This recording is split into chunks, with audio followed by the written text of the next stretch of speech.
एक तो ये मीडियम है, छोटी पैक।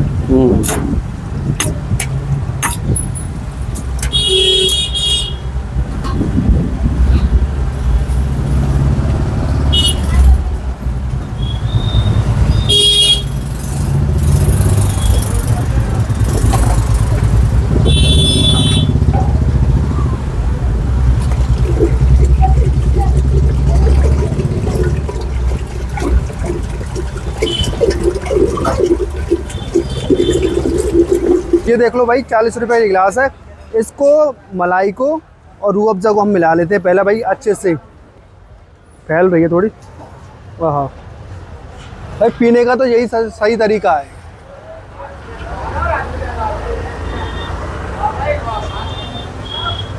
भाई मज़ेदार।